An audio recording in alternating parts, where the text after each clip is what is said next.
Welcome back to my channel, guys. It's me, Irvin, with another anime first impressions. Yes, I will have quite a few of these today.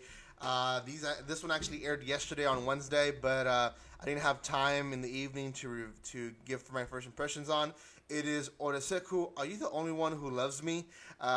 Pretty long name, but I will say it is a very comical one. I myself, when I started watching it, halfway, I thought it's not for me.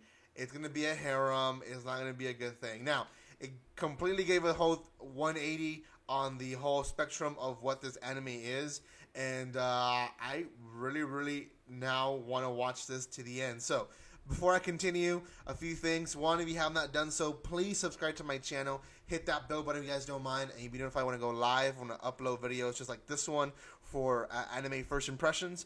I do have about 3 or 4 already out, so go check those out in my channel. And then lastly, guys, there is a spoiler alert, and I will highly recommend that if you want the comedy to be well done in the first episode, don't watch past this point. This is a great spoiler alert on this episode.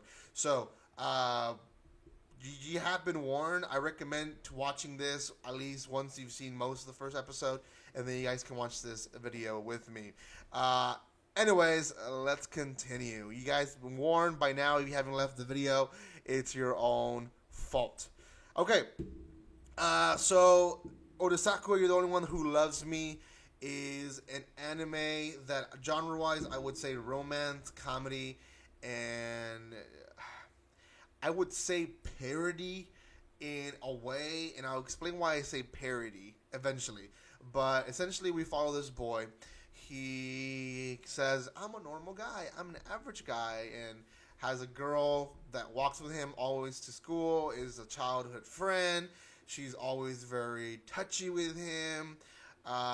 When they get to school, they're speaking to his best friend, who is a superstar of the baseball team, and he then has the student president shows up, and she wants to pick him up to go to the office so they can do their work. There's a little jealous battle between her and the childhood friend of why do you have to be here, and et cetera, et cetera. So we all get that whole vibe of he is gonna get, he's gonna be in between these two girls. There's probably gonna be another girl eventually, because that's just how harems work. Anyway, she goes to this her president's office to work with her. She's super cutesy with him, always flirting, moving her hair side to side, just using her looks to attract him. Before the meeting ends, she asks him to go out with her on Saturday so they can just have a good time, and he says, "Yeah, sure." When he gets home, his long childhood friend texts him back and forth with him and tells him, "I really want to go with you out with this weekend." And he said, "Well, I'm busy tomorrow. How about Sunday?" They end up going on Sunday. So he has basically 2 dates on the weekend. You dog. That's basically what I was thinking. Like, wow, it's a harem. He's gonna get a girl per day. We're gonna meet, a crazy girl. We're gonna meet a flirty girl, a pervert girl. We're just gonna get all those typical harem anime stuff. Well, at the end of the first episode, and I say he had a great time with her, went to the movies, and no, she didn't go to the he didn't go to the movies with her. He went somewhere else with her, but he had a great time with her, with the pretty president. They end up in the bench talking, and she says she has someone that she really loves, and she knew it since the finals of last year when he was playing baseball, and she finally confesses, "I'm in love with your friend, your best friend, the guy that's the baseball superstar." And she says when they lost, he was encouraging his team, and she knew that was not his feeling. So she went to the east side of the lockers, and she noticed that he was hitting himself on the wall and crying. And in that moment, that she fell in love with him, and etc. His next date, he's bummed out, and eventually his friend cheers him up by being extremely touchy with him, and he's like, "Oh, now I feel better. Thank you." He's such a nice guy. He's such a nice guy. Average dude. Anyways, at the end of the date, after movies and food and having a quote unquote good time, she confesses that she also loves his best friend and tells him basically the same story. It was the finals. I was there. I saw him. He was encouraging the people.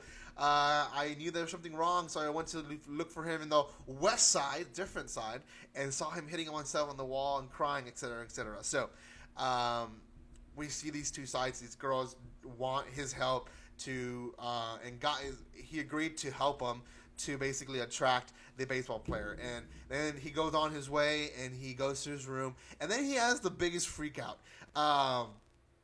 Throughout this entire first half of the episode, he is so composed. He is so normal and average according to what we were seeing him in his thoughts. I'm an average kid. I'm a simple guy. I'm a nice guy. And then he just freaks out in his room, and we see that he has a double side to his life. He's actually a psychopath. Not really a psychopath, but he's actually a lunatic who has devised the perfect high school love story for himself through manga, and has decided that he was going to be the average guy, end up with a lot of choices of girls because everyone wants to go out with him, but it ended up that no one wants to go out with him.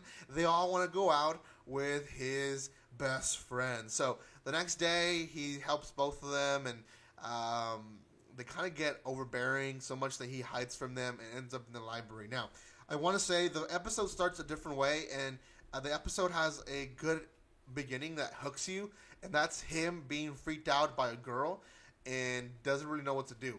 Now, first I thought, is this a horror anime? Because they really made it seem like a horror anime, but then they completely had a whole 180 on the whole anime, and it changed directions. So, anyways, the direction we get back to him being approached by this girl in the library. He's hiding. She says, "I know what's going on," etc., etc. I've always been there, and you kind of see flashbacks of her being in all the dates in the background. She's stalking him. And then she confesses there happens to be a bench in the library, which is very comical.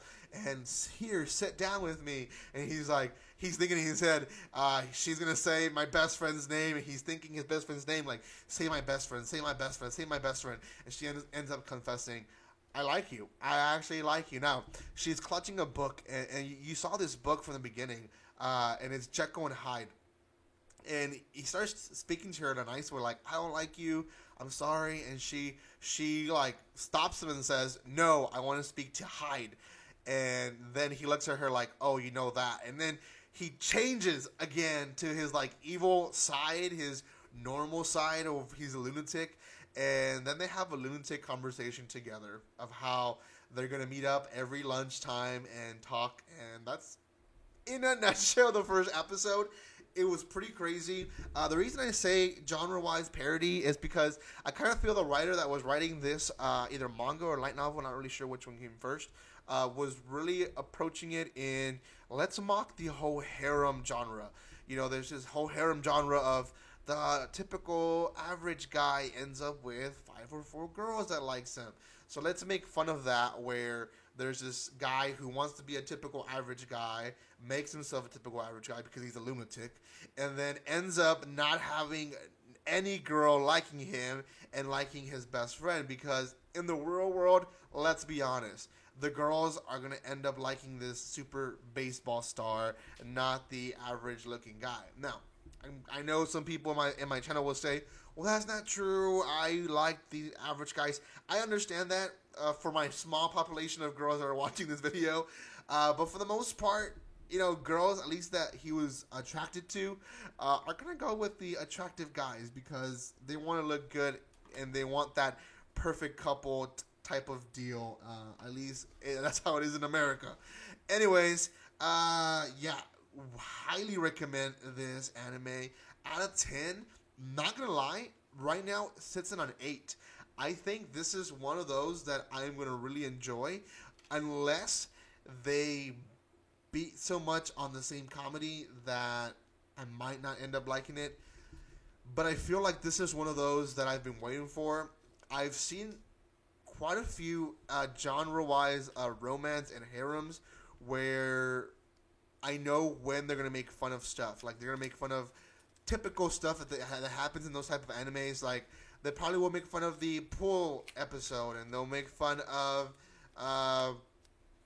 other characters that we have in those type of anime. So I'm kind of excited for it just to see what type of parody or mocking side the writer's going to take in this anime towards the whole genre of harem. If you are looking for a harem, this might be the one, but also might not, because it is mocking it in some way. So, yeah, it's not that ecchi. That's the other thing. It's not that ecchi either. There is just like one scene that's ecchi, and it happened twice. But it's the same scene, happened twice, and not really know why they did it. But other than that, it's not really an ecchi anime. I wouldn't say it is. So, oh well. Thank you guys so much for watching this video. It is a long first impressions, I know. It's actually one of the ones that I've enjoyed, so I talked forever, so I'm sorry about that. Thank you guys so much for watching. If you guys don't mind, please subscribe to my channel. Consider being a Patreon. Also, go check out the rest of my first impression videos. Depending when you watch this video, I have either 4 videos out or a bunch of other videos already out. So, thank you guys so much for watching this, and like always, don't be strangers. See you guys.